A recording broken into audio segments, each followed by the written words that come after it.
है। बिल्कुल सही बात आप कह रहे हो, हम ये कहते हैं ना, तो you hit the nail on the head, hey you hit the nail on the head, हम बोल सकते हैं इस तरीके से। अब हमारी नेक्स्ट सिचुएशन है, when any respected person add some incorrect information by mistake. तो हम बीइंग पोलाइट उसको कैसे रियलाइज करा सकते हैं, I think you are mistaken, sir I think you are mistaken, you must have misunderstood it, misunderstood it, misunderstood का मतलब हो सकता है आपने गलत समझ लिया है, मिसअंडरस्टूड हो जाता है। You may have misheard it, misheard मतलब आपने शायद गलत सुन लिया है, या आपने शायद गलत सुन लिया होगा। You may have misheard it, heard मतलब सुन लिया, मिसहर्ड मतलब गलत सुन लिया, you may have misheard it, हम इस तरह से बोल सकते हैं। If I may clarify, I think there might be some misinformation about, जो मुझे लग रहा है, अगर मैं वो आपको बताऊं तो शायद आपने गलत सुन लिया है। If I may clarify, I think there might be some misinformation about, आपको कुछ गलत इन्फॉर्मेशन मिल गई है।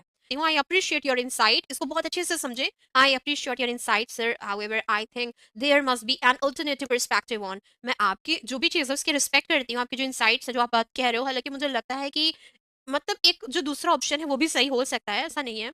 तो इस तरीके से हम बोल सकते हैं, I would like to respectfully clarify that, I would like to respectfully clarify that. अगर अब एक पर्सन है, रिस्पेक्टेड है, मैं कह रही हूँ नहीं मैं बताती हूँ कि सही क्या है, सच्चाई क्या है, तो थोड़ा ऑड फील कराएगा। अब इसी को इंग्लिश में पोलाइटली कैसे बोल सकते हैं, I would like to respectfully clarify that, I would like to respectfully clarify that, हम इस तरह से बोलेंगे। ये वो सेंटेंसेस हैं जो कि बहुत अच्छी अच्छी सिचुएशंस को कवर करेंगे। नीड क्या है इनको समझे, थोड़ी प्रैक्टिस करें और कॉन्फिडेंट होकर के उनको जगह पर जहां पर नीड है उस पर अप्लाई करें।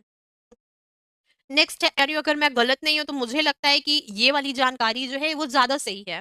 कोई भी जानकारी उसको हम ऐड कर देंगे बीच में। मैं कह रही हूँ unless I am mistaken, unless I am mistaken मतलब क्या, अगर मैं गलत नहीं हूँ तो, so unless I am mistaken I think this information might be more accurate, मतलब ये जो इन्फॉर्मेशन है वो मुझे लगता है ज्यादा सही है जो आप कह रहे हो उसके देख। मैं क्या कहूंगी, unless I am mistaken I think this information might be more accurate sir.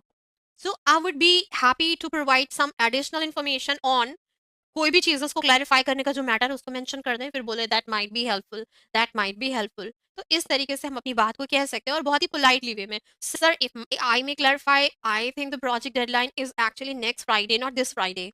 तो अगर सर मैं आपको बताऊं, सर आपको बुरा ना लगे तो मैं बताऊं कि ऐसा ऐसा है। Sir if I may clarify, I think the project deadline is actually next Friday not this Friday, हम इस तरह से बोल सकते हैं। कहने के तरीके वही हैं, हम पोलाइट कहें या इम्पोलाइट, ये बहुत इफेक्ट करता है, बहुत मैटर करता है कि आपकी बात किस तरह से ली जा रही है। यानी आप जैसे ही अपने वर्ड्स को पिरोगे, स्ट्रिंग करोगे, ये बहुत मैटर करता है कि आपने बात क्या कही है।